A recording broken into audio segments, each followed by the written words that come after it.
سامعین ناظرین السلام علیکم، آداب، نمستے۔ انفیکشن کنٹرول سوسائٹی کے صحت.نیٹ چینل سے ڈاکٹر حسن نواب آپ سے مخاطب ہے۔ آپ کا میزبان اس وقت چائے کے بارے میں معلومات فراہم کرنا چاہتا ہے۔ چائے سے مہمانوں کی توازے اہل مشرق کی ایک دیرینہ روایت ہے۔ اب اہل مغرب بھی چائے کی طبی افادیت سے متعارف ہو رہے ہیں۔ انہوں نے اپنی تحقیق میں دیکھا ہے کہ جو لوگ چائے پیتے ہیں ان کی ہڈیاں مضبوط ہوتی ہیں اور کولی کی ہڈی سمیت دیگر ہڈیوں کے فریکچر کے امکانات بھی کم ہوتے ہیں۔ دیکھا گیا ہے کہ دن بھر میں صرف 3 کپ چائے پینے سے فریکچر کا خطرہ 30% کم ہو جاتا ہے۔ آسٹریلوی ریسرچرز نے کہا ہے چائے کی تاثیر اتنی اہم ہے کہ فریکچر سے بچاؤ کے لیے جو احتیاطی تدابیر بتائی جاتی ہیں ان میں اسے بھی شامل کر لینا چاہیے۔ انٹرنیشنل آسٹیوپروسس فاؤنڈیشن نے تخمینہ لگایا ہے کہ پوری دنیا میں 20 کروڑ سے زائد افراد ہڈیوں کی کمزوری کے اس مرض میں مبتلا ہیں۔ امریکہ اور یورپ میں سنیاس یعنی کہ مینوپاز کے مرحلے سے گزرنے والی 30% خواتین آسٹیوپروسس کا شکار ہیں۔ ان خواتین میں 40% اور 30% مرد حضرات بھی اپنی زندگی میں کسی وقت فریکچر سے دوچار ہو سکتے ہیں۔ اس ضمن میں تحقیق کے سلسلے میں فلنڈرز یونیورسٹی جنوبی آسٹریلیا کے ریسرچرز نے 10 ایئرز سے 12 ایئرز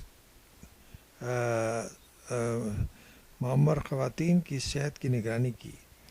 10 ایئرز تک 1200 یعنی 1200 معمر خواتین کی صحت کی نگرانی کی۔ اس جائزے میں ابتدا میں ان خواتین کی اوسط عمر 80 ایئرز تھی اور ان سے باقاعدگی کے ساتھ ان کے کھانے پینے کے عادات کے بارے میں سوالات کیے گئے تھے۔ خاص طور پہ یہ پوچھا گیا کہ وہ دن بھر میں کتنی پیالی چائے پیتی ہیں۔ 10 سال کے عرصے میں ان خواتین میں سے 288 کی ہڈیاں ٹوٹی تھیں۔ اس میں خواتین میں سے جن میں سے 129 کولے کے فریکچرز تھے۔ تاہم جن خواتین نے دن میں کم سے کم 3 پیالی چائے پینے کی عادت اپنائی تھی ان میں چائے بالکل نہ پینے یا کبھی کبھار پینے والی کے مقابلے میں فریکچر کا 1/3 کم امکان دیکھا گیا۔ یعنی کہ جو خواتین چائے استعمال کرتی تھیں ان میں فریکچرز کے تعداد کم تھی۔ اہم ترین بات یہ نوٹ کی گئی کہ ہڈیوں کو کمزور کرنے والے دیگر عوامل مثلا سگریٹ نوشی، اسموکنگ اور ورزش نہ کرنے کی عادت کو بھی ملحوظ رکھا گیا تھا۔ تو اس صورت میں بھی ریسرچرز کے نتائج پر کوئی اثر نہیں پڑا۔ باور کیا جاتا ہے کہ نباتاتی کیمیکلز جن کو فلونوائڈز کہا جاتا ہے ہڈیوں کے نئے خلیات کی تیز رفتار تشکیل کے ذریعے اور پہلے سے موجود خلیات کے جھڑنے کے عمل کو سست کر کے ہڈیوں کو مضبوط کرتے ہیں۔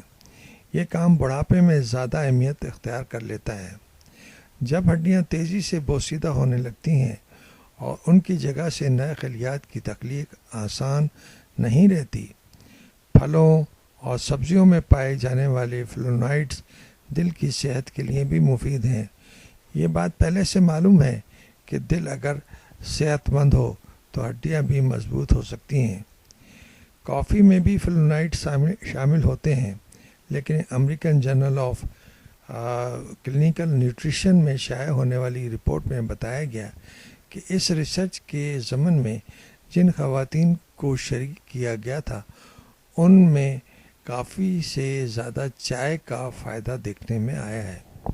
لیجیے جناب، اب چائے پیجیے، اپنی ہڈیوں کو مضبوط کیجیے اور اپنے آپ کو فریکچر سے، اپنے فیملی کے جو بزرگ افراد ہیں ان کو فریکچر سے بچائیے۔